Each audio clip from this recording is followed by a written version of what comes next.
Alright, Black Goose family, was good with it? You already know how we begin these streams. Give me a little time, let me make sure everything's set up right.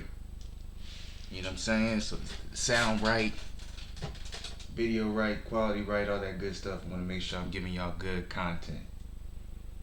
So you know what I'm saying? Let me just settle into everything. Let's see how this is sounding right here, man. You already know how we begin these streams. Alright, man, sounding good, man. Sounding real good, man. Friday night. As y'all can see, I'm here. I'm giving y'all this good content, some good boxing news. You know what I'm saying? I could be out doing this, doing that, but I was like, you know what?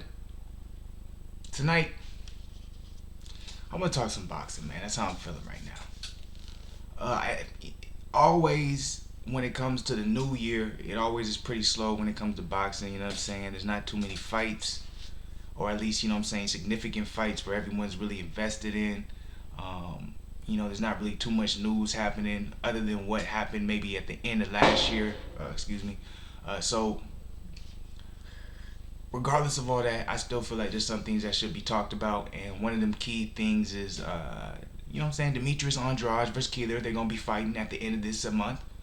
There's not too many big boxing fights now happening this month, right? You got Danny Garcia fighting the 25th, I believe. I may not be correct. I'll check that a little bit later. And then obviously you got the Andrade versus Keeler card. So once again, shout out to everybody in the chat. I'm trying to not to go right into things when I first start streaming. You know what I'm saying? I was talking to Zen said, you know what I'm saying, let things, you know what I'm saying, give a little bit, talk a little bit about the day, things like that. But I just be wanting to get right to the information, man. But you know what I'm saying? That's a little preview right there of what we're gonna be talking about. So I'm not gonna jump right into it just yet. You know what I'm saying? How everybody doing in the chat? You know what I'm saying? If y'all was here, if y'all was waiting for the stream to start, I appreciate that. Like I've told y'all before, this is gonna be something that's gonna be happening a lot more. Everything's gonna keep improving when it comes to the channel. That's a promise. And we just we you know what I'm saying, we plan on adding a lot of new things. You know what I'm saying? But this right here, man, this is something I want to keep doing, and that's a fact, because if there's one thing I notice when I do post a lot of videos when it comes to anything that I'm reporting, it seems like a lot of people think I'm coming from a place of emotion. When I do these, remember guys, this isn't a breakdown, this isn't an analyst, nothing like that. All I'm doing is simply telling y'all what's going on in the boxing community that maybe you didn't know about, right? I promise you I'm going to do in the future videos where I am breaking down fights, or where I am breaking down certain situations. I already kind of started a little bit with the live stream doing, we're talking about numbers series, where I'm strictly breaking down numbers when it comes to what fighter basically deserves the bigger cut when it comes to negotiations. So that's kind of a little something, but I want to improve on that. But for the most part, I also want to get into breaking down, footage and things like that to show y'all, you know what I'm saying, the knowledge just doesn't stop at reporting the news. And there's a reason why I may say certain things or pick certain guys or things like that when I'm talking about I don't necessarily get into it when I'm reporting certain things, because there's no reason for it, because that's not the type of video it is. But I'm gonna start, you know what I'm saying, doing videos like that. So shout out to everybody. Let's go ahead and get into this though, you know what I'm saying. So if y'all don't know, Andrade is gonna be fighting again January 30th. Demetrius Andrade, man. What can we say about him, right? Demetrius Andrade is one of my favorite fighters, man. Now, I won't even lie to you. He didn't become my favorite fighter maybe until, I want to say 3 years back. I'll say 3 years back. For me, like, you know what I'm saying, a lot of people, at least a lot of people I know, you know what I'm saying, their favorite fighter revolves around, you know, Tyson, Floyd Mayweather, things like that. You know what I'm saying, for me, it's Adrian Broner from the core, right? But Demetrius Andrade, you know what I'm saying, he slowly crept in because the way he fights, man, his ring IQ, the way he's able to dictate the pace, the way he's able to choose angles. You know what I'm saying, a lot of people hype up Lomachenko because of the way he's able to utilize his angles when he's fighting, and he's able to just, basically be right in front of the opponent, and then use that, maybe take a step forward, a couple step forwards, use that straight line, then all of a sudden he'll change the angle, where he maybe puts that back right foot out to the right. left foot follows and he switched the angle, kind of Mike Tyson-esque, but it's a lot different because he's a lot more agile with it. It's not really power, so he's able to constantly switch those angles. I think Andrade is similar to Lomachenko, it's just in a bigger weight class. Very elegant, very agile in the way he moves, the way he, you know what I'm saying, he can switch stances. He's naturally a southpaw, but he can go orthodox. If you watch Demetrius Andrade, he's really good. You know, excuse me, better than really good in my opinion. But for the most part, I feel like because he, you know what I'm saying, it's the Tevin Farmer effect. This is why I appreciate the zone too. I've never really gotten into this, but the reason why I appreciate the zone maybe a little bit more than I appreciate maybe a PBC in this aspect, this is not overall, but in this particular aspect, is they get guys who may not necessarily be a draw when it comes to people outside of, you know, hardcore boxing fans who really are into the sweet science. They'll pick guys up that are phenomenal in that area, and they'll pay them big money. And I think that's exceptional. I love that. And that's an Andrade, that's a Farmer, that's a Billy Joe Saunders. You know what I'm saying? Obviously, you guys shout out to Frank Warren Promotions because he has a lot of guys. You know, they start there, then they end up probably when they want to get a little bit bigger, they go to the zone. But you know, that's what I appreciate about the zone. I appreciate that about Top Rank too. A lot of people can say what they want about Top Rank, but one thing I appreciate about Top Rank is even though some of their best guys may not be known in the States or may not be big name fighters, their skill is phenomenal. I've never watched a Top Rank championship fight where I wasn't impressed by their skill level. Where I've seen PBC fights and I've seen championship fights, and I'm like, I'm not sure why this guy is matched up with this guy, right? And the same goes with Top Rank. You know, maybe I've seen it here and there with the zone. I can't lie, but in my opinion, Top Rank is the best at that. But for the zone, I feel like the zone is the best at paying top dollar for guys you want to see get paid top dollars in other promotions. And you know what I'm saying, like a guy like Demetrius Andrade and, you know what I'm saying, Tevin Farmer, which you see on the undercard. Tevin Farmer is going to be on that undercard of Demetrius Andrade versus Keeler, Tevin Farmer versus Joseph Diaz. So this is a fight, or this is a card period that I'm going to be tuning into.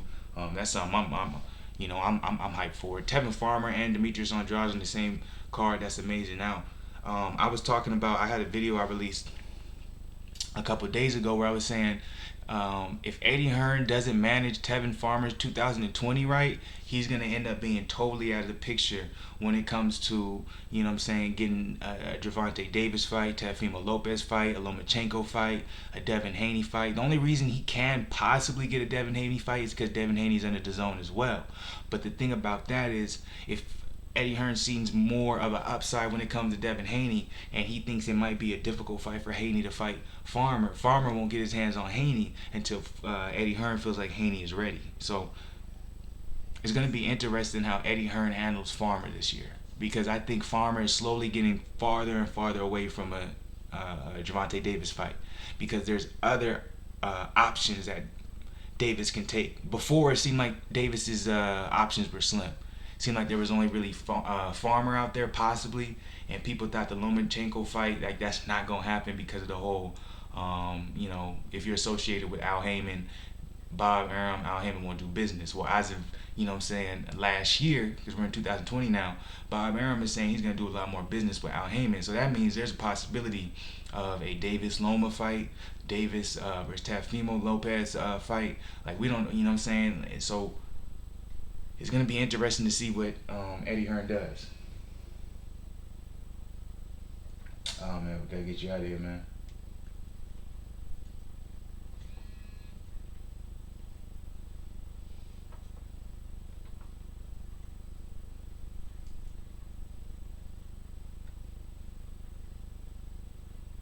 Oh, man, y'all some weirdo shit in the chat, man.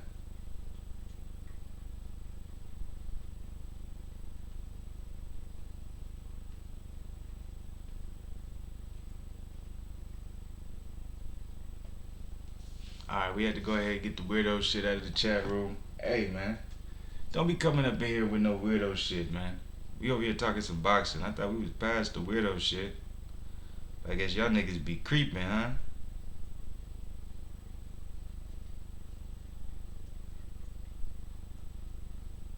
Alright, but bet. Yo, so look,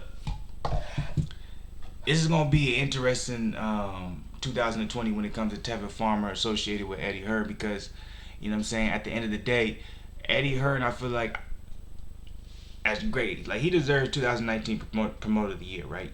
But when it comes to Tevin Farmer in general, I feel like he's had trouble. I feel like he's mismanaged Tevin Farmer to a sense just because Tevin Farmer has fought, I think he fought 3 times last year, 3 or 4 times. But nobody really talked about it. Nobody really said anything about it because it was like, who you fighting? And at the same time, too, I feel like it wasn't promoted that good. So I feel like he's trying to do something different. Because I think Tevin Farmer, either if he wasn't a co-main event, he was the main event for his last maybe 2 or 3 fights. Nobody was tuning into that. So now he's like, okay, I'm going to put him at the co-main event. I'm going to put him under a guy like Andrade that we're trying to get him, maybe to get a fight with Canelo, maybe to get a fight with Triple G, something like that, just to see what comes from it. I don't know what's going to really I don't know how many people going to tune into this because at the same time you got to look at who they fighting. Andrade versus you know what I'm saying, Keeler. You got Farmer versus Joseph Diaz. People would tune in simply to watch Andrade and Farmer. That's what they would have to do. So, but at the same time, like I said, it's always slow when it comes to boxing in the beginning of the year. So, this is something people might tune into just because they're gonna be, you know what I'm saying, thirsty for some boxing action. You know what I'm saying?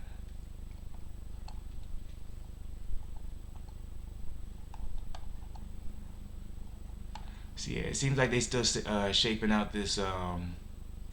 Okay, so other fights on the Andrade versus Keeler card are as the follows: Anthony Sims Jr. So they got Anthony Sims Jr. If y'all don't know about Anthony Sims Jr., man, that boy is cold. He's cold. So I'm gonna be interested in watching that fight. Who they gonna put him up against? So I like. If anything, I'll say about this card is they got a lot of boxing just geniuses out there. You know what I'm saying? A lot of dudes you want to watch, and they're gonna be able to put on a master class. Depending on who you watch, it's either gonna be exciting or it's gonna be boring because either they're gonna just clearly outclass their opponent or they're gonna be at a level where it's gonna be exciting depending on who they fight. So Anthony Sims Jr. is gonna be on the card. Andrade, Farmer, these dudes, these are beasts, but. The question is, when we gonna see Andrade versus Charlo? That's the question. Yeah, niggas is on some weird shit up in this bitch.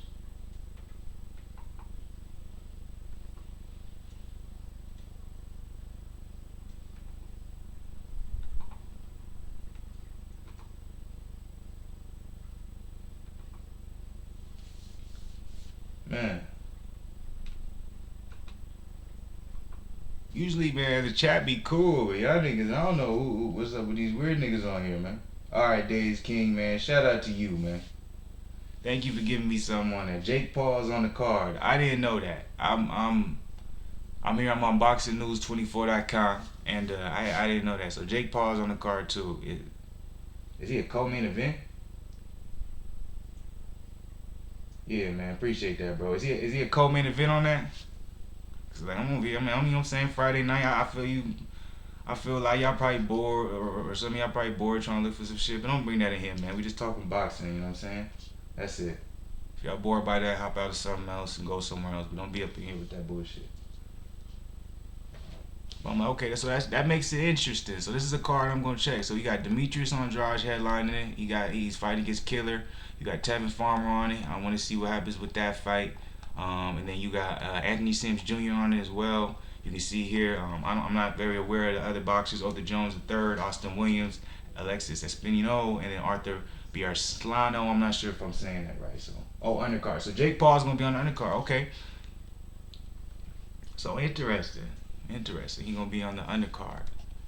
So I wonder if that means either Eddie Hearn is still gonna be trying out this whole YouTube boxing thing, but he's gonna kind of throw him in on cards where he's really trying to promote certain fighters, or is maybe this is gonna be his last little stint with it. That's what I'm interested in because I thought he was done with the whole YouTube boxing thing. But I'm not gonna lie, I don't dislike this formula of putting a guy like Jake Paul in the undercard, and then obviously Andrade. You want Andrade to maybe fight a Canelo. You want.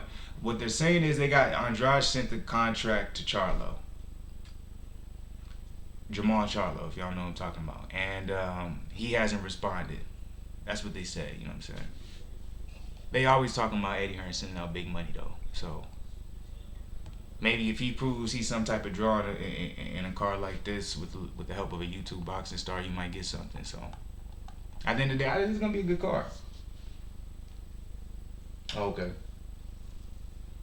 What's good, Spaceman Suit 007? I'm talking about Andrade versus Keeler. Their undercards for January 30th. I'm just talking about the fact that Tevin Farmer's going to be on the card. You got Anthony Sims Jr. on the card. And then apparently Jake Paul is going to be on the undercard of that card as well. So, you know what I'm saying? I was just talking about, we got a little boxing in the beginning of the year because we don't got much boxing happening other than also the Danny Garcia fight. So,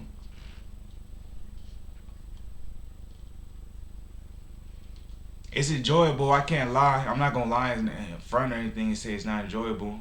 And like I feel like even if you a hardcore boxing fan, like yeah, I think it belongs on the undercard though. That's my opinion. I don't think it should main event or anything like that. But co-main event or something like that, just kind of to build up other boxing fighters who've been doing it. You know what I'm saying? Basically to feed their family.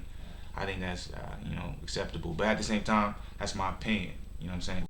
Feel differently because they're like, okay, well they bring this fan base. That's how business goes too. Like I understand that aspect as well. If they bring more of a fan base in the actual main event, I get it. But I'm like, I just want to let y'all know. Let's go ahead and move on. I want to talk about this too. Remember Gamboa said he possibly had torn his Achilles, hurt his Achilles. Well, apparently he did tear his right Achilles, but he won't have surgery on it. So apparently he's just going to rehab it. Yeah, he's going to rehab it for 3 months. This is coming from BoxingNews24.com, y'all. He's going to rehab it for 3 months. But he did tear his right Achilles in that second round when he was fighting Gervonta Davis. Won't need surgery, and he was saying he wanted that rematch. He said if he didn't need surgery for his torn right Achilles, he's gonna want a rematch. So,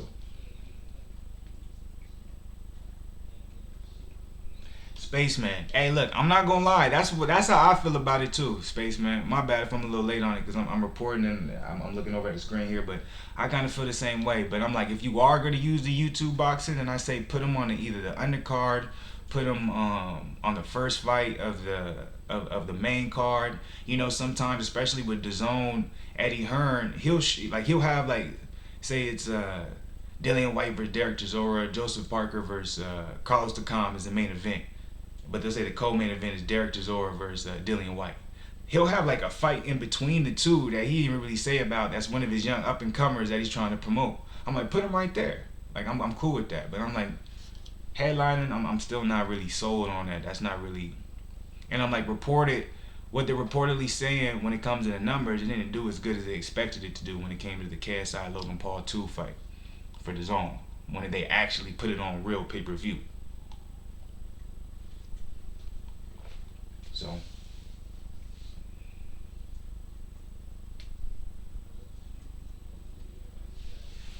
I respect that, Days King. Like I respect that aspect. Cause see, that's where it's hard to argue because I'm like, when you, like I was saying before, if you're looking at how many people, so if the headline is Demetrius Andrade, right, or Tevin Farmer, and then you got Jake Paul on the undercard, who do you think will bring in more fans between the three? Jake Paul, Tevin Farmer, Demetrius Andrade. A lot of people would argue Jake Paul. And Spaceman, yeah, it is a money grab. But the thing about that is boxing is a business. So boxing in general is a money grab. You know what I'm saying? The biggest fights, you know what I'm saying? That's why you have guys who are undefeated and they necessarily shouldn't be undefeated in today's age. Everything, it sucks to say this, but that's what it is. So it makes sense that YouTube boxing, Eddie Hearn is the first guy to jump on it. Cause like I've been saying, Eddie Hearn, he's gonna surpass all the promoters right now. Cause he's in this new era. Like he understands it, he gets it. He's kind of taking notes from Dana White, in my opinion. He's taking chances. Things most people won't agree with, he understands. And now day and age, if you have people who love it and you have people who hate it, that's big money. Because those people who hate it are gonna pay attention because they hate it. And the people who love it are gonna do the same. And the people in the middle, you know what I'm saying? You know, it's up for grabs. You got that. So like Spaceman, see Jake. And I say the same thing, and like me and you are both on the same side, you know what I'm saying? But Days King, he's making a great point where it's like, if you're talking about how much money is going to be brought in, you know what I'm saying? I'm like, this isn't we're talking about a number stream, but in this particular instance, you're going to talk about money, business.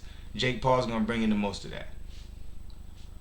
But if you want to look at it from the aspect of just kind of respect, Demetrius Andrade, he's been doing this since he was a kid, doing this for his family, putting his life on the line day in, day out. Got to this point, no one can even imagine how, you know what I'm saying? Especially, think about Tevin Farmer's story. You know, taking 3 to 4 L's, you know what I'm saying, at the beginning of his career. People didn't think he was going to be where he is today. A lot of people counted him out.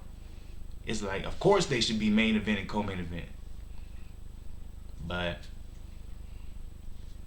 unfortunately, you know what I'm saying, that doesn't really come into the equation. In this aspect, though, I think Eddie Hearn, he understands what's going on. That's why he stacked the card. But you know what I'm saying. But yeah, so I don't know if any of y'all, really care about this right here, but so y'all know, Gamboa, he's not going to need surgery for his injured Achilles. If any of y'all feel any way about that, y'all think Gamboa should get a rematch against Gervonta? That's an interesting question. Adam Kavanagh, man, he's back. He's going to fight on March 7th. He does not have an opponent yet. I want you guys to understand, when it comes to these heavyweights who don't have an opponent yet, right? Because this is gonna connect over here too. Joseph Parker to fight in late February. He doesn't have an opponent yet. I've made videos way back when Joseph Parker was supposed to fight. It's not Derek Chisora. Usyk. They projected him to fight Usyk in late February.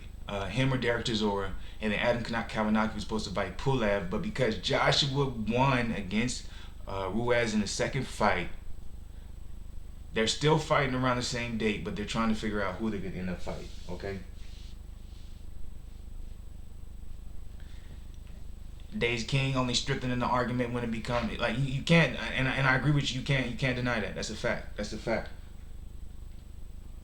It's about business, it's about money, and that's how it goes when it comes to boxing. You know what I'm saying? So you can't deny what Jake Paul is going to bring when it comes to the Andrade versus Keeler fans. Because a lot of people, it's going to be interesting to see the peak numbers on that card. I'm going to say that too real quick. I'm going to go back to what I was saying, but I'm going to say that too. It's going to be interesting to see the peak numbers.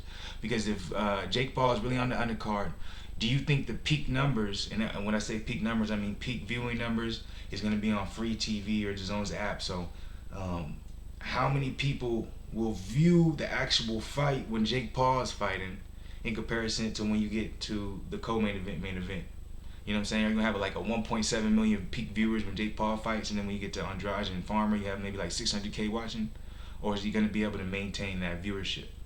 But you got to remember, since DAZN is a subscription base, they're trying to get subscribers. So they're hoping people are just going to, who are Jake Paul fans and not boxing fans, they're hoping they just subscribe and they get a subscriber. Because I'm like, y'all heard about Eddie Hearn wanting to raise the price of DAZN. He wants to raise the price because he wants to get long-term people. Because if you got people who are willing to, okay, I'm gonna pay a month $20 to see my favorite fighter, they're gonna cancel it. Rather than if you invest $50, most likely people who are investing $50, they're actually investing in the product, DAZN. Like, they like the product. They actually want to stay longer. You know what I'm saying? So that's the basis behind that. But yeah, okay, let's go back to the what I was saying. So Adam Kavanagh is in the fight on March 7th. Just like I was saying, Joseph Parker to fight in late February. They're trying to figure out opponents for these guys because Anthony Joshua, he has 2 mandatories that he's been already called that he has to fight. He has the IBF mandatory and Pulev, and then also he has the WBO mandatory and Usyk. How Usyk got that, I don't know, but okay, that's the case, right? So because of that, they're trying to figure out either what's going to be his first fight, what's going to be the date of that first fight, or if Joshua's going to drop those belts. If Joshua drops those 2 belts, I think you see Kavanagh versus Pulev in March for the IBF title, and then you're going to see Joseph Parker versus Usyk for that WBO title, unless somehow Derek Chisora bumps his way into that, and you see Chisora versus Usyk, which is possible because Chisora versus Usyk, that's a better fight for Usyk than a Parker. And I know Eddie Hearn wants to see Usyk versus Joshua a lot more than Parker versus Joshua 2. I've already said this though.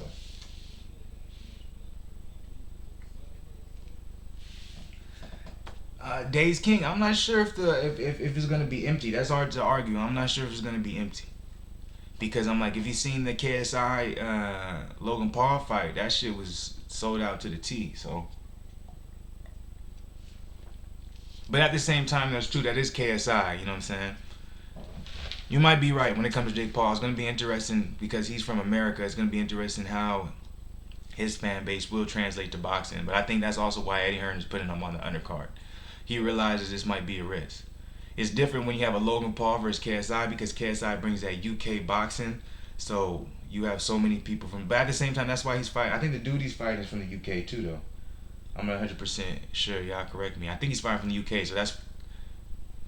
But it's gonna be in. Where's the fight's gonna be at? It's gonna be in the US though. So it is a gamble. It is a gamble. So. But recap real quick. Adam Kamanaki, March 7th. Might be fighting Pulev, might not be fighting Pulev. It all depends on what Anthony Joshua does. He has all the power. Joseph Parker to fight late in February. It might be against Usyk. It might not be against Usyk. It's all based off of what Anthony Joshua is going to do probably in the next month. By the end of this month, we should know something a little bit more on who they're going to fight because I think either Anthony Joshua is going to announce his next opponent, or at the very least, he's going to announce if he drops either the WBO or the IBF title. I think he's going to drop the WBO. I said this before. He's probably going to keep the IBF. Him beating Pulev is a lot easier fight than him trying to fight Usyk right now, and a lot more money in fighting Usyk later on than fighting Usyk right now. And that's just a fact. All right, let's go over here. I want to address this real quick since we're talking about Anthony Joshua. This is a great transition to this particular topic. Anthony Joshua versus Andy Ruiz Jr. 2 breaks UK pay-per-view record. So it has done it. Now, okay, guys, we're going to talk about this for a little bit. I'm not going to stay on this too long. Anthony Joshua versus Andy Ruiz Jr. 2 broke UK pay-per-view records. Let's find out what that record is. As it turns out, Joshua already held that title for his 2017 effort opposite Vladimir Klitschko. Let's get the numbers, though. How about that? Obviously, Sky Sports Box Office televised Joshua versus Ruiz 2 was at $24.95 dollars, not US dollars though. So I think it's about like it's a little bit more US, like 32 or something like that. I'm not gonna give you the Pacific because I'm not sure. All right, so here it is right here. This is what we're looking for: the top 10 UK pay-per-views of all time. Remember, when we're talking about breaking records, we're talking about United Kingdom, okay? And as you can see right here, Andy Ruiz versus Anthony Joshua 2, 1.54 million pay-per-views. That's Sky Box Office for April 2017. Andy Joshua versus Vladimir Klitschko, 1.53. So he barely broke the record. Now, I'm going to be 100% with you guys. It's very interesting seeing this because at the time, before they actually released the actual number, there was a lot of different reports where it was almost as high as 2.5 million that it broke the record. So that shows you got to wait till you get the actual confirmed number before you go off these rumors. 1.54 million. It barely beat Vladimir Klitschko. And I want to tell you guys right now, even though I do believe, if you want to look at any of my other videos when it comes to Anthony Joshua, Deontay Wilder, Tyson Fury, who's A, who's B, who's C, I still believe Anthony Joshua is A, but this further proves the point that Anthony Joshua versus Andy Ruiz 2 is an anomaly. You will not see another number like this for Anthony Joshua unless he fights a guy like Fury, possibly, but Wilder especially, okay? Remember that, because people either want to see him lose or they want to see him win. You know what I'm saying? The guy you never thought would lose ends up losing, trying to get his redemption story. It's like Rocky 3, you feel me? It's a goddamn movie, so you can't really judge that when it comes to figuring out the A, B, C side of the heavyweight division. But at the end of the day, it's not changing the fact Anthony Joshua is the A side. You know what I'm saying? You can't take that away from him. So, all right. So we're gonna get into a couple more topics real quick, and we're gonna end this. I've actually been going a little bit longer than I wanted to. I thought this was interesting. Daniel Dubois versus Joyce negotiations have started. A lot of people have been wanting to see this fight. Let me take that back. A lot of the hardcore fans have been wanting to see this fight. Maybe for the last year and a half now, they've been calling for it. Joyce has continually said there's no reason for him to fight someone like Daniel Dubois. He has more to lose than Daniel Dubois. He's an older guy. He's higher in the ranks. Daniel Dubois is lower in the ranks. He's a younger guy. Well, Dubois had a hell of a year, a hell of a 2019. In my opinion, it was a better year than Joyce, even though Joyce made tremendous strides if you watched a couple of fights he had this year. I think this is the perfect time for them to fight. 2020, I think it's the perfect time for them to fight for Joe Joyce, because Joe Joyce is in a position right now where really he's at a point in the career where he needs a big fight. He needs something for him to at least be looked at, where maybe he can get a fight against a guy like a Wilder, a Dillian White, a Joseph Parker, any of these guys, you know what I'm saying, Adam Kalinowski. Remember, he's under PBC, so Kubrat Pulev. If he wants any of these type of fights, or Gerald Washington, fighting against a guy like Danny Dubois would be a good look for him. Now, it's going to be a hard fight because Danny Dubois is a damn beast. But if you watch Joe Joyce's last fight, he looks phenomenal. If he can bring in that same type of footwork, head movement, jab, I think he'll be able to beat Danny Dubois, but he would have to avoid that power punch for 12 rounds. But there's a possibility he can do it. You know what I'm saying? But I think this is exciting news. As you can see right here, this is from Fake Born's Twitter. Delight to confirm talks are underway for a huge domestic heavyweight class 2020. Juggernaut versus Dynamite. Let's make it happen. So we might see Dubois versus Joe Joyce in 2020. Who do you guys think is going to win between that? As you can see here, Jennings gave Joyce big problems. Joyce was getting a lot of attention not long ago, which went over older heavyweight Bermain Sterveen. Boxing News 24 is trying to imply that Jennings gave Joyce problems. I didn't see it that way. I watched that same fight. I thought Joyce handled Jennings exceptionally. I think wow. Joyce looked dreadful and was looking to get the win. That's why sometimes I don't read all these articles, man. I don't agree with that. I watched that fight. I thought Joyce dominated Jennings. I was actually very surprised Joyce dominated Jennings the way he was. Like, they're talking about Brian Jennings like he's some type of scrub. Brian Jennings is a solid heavyweight contender. To be able to do what Joyce did was amazing. But I'm gonna be interested to see what Joyce is gonna be able to do against Dubois if they really make this fight happen. It's gonna be interesting to see if this is actually true or not, or it's just rumors. Let me know what you guys feel about that. Let me give you guys two more things we're gonna come across. Joshua Buatsi could be fighting for the world title in 2020. Joshua Buatsi, he's a young up and coming contender, like heavyweight, coming from over the UK, IBF number 3 ranked. Obviously the IBF champions are the bitter beef, but Buatsi, man, he's a beast. But I'll tell you this: in his last fight, I wasn't very much impressed like I was with his previous fights, because in my opinion, I just felt like he's a little bit too straight up and down. You know what I'm saying? And that's going to be a problem against a power puncher, against Arthur Beterbiev. I do think Buatsi is a little bit undersized for the light heavyweight division. That's my opinion. And I'm not necessarily talking about height or weight. I'm just talking about frame. If you look at the frame, I think he can possibly cut down to super middleweight if he wanted to. But he's going to get a chance at the light heavyweight title possibly in 2020. You got a lot of young guys in that light heavyweight division when it comes to Buatsi, Yard, and Bivol. So obviously Arthur Beterbiev is there as well. So I'm just going to let you guys know right there. You see it, Joshua Buatsi, and you guys who are Buatsi fans, world title in 2020. If you guys don't know about him, y'all should know. You should watch him. He's a great fighter, man. I enjoy him. I really like watching him. And then Julio Cesar Martinez, he's going to be back. Julio Cesar Martinez fights Jay Harris on DAZN on February 29th. Hell of a fight he had in his last fight. Fun.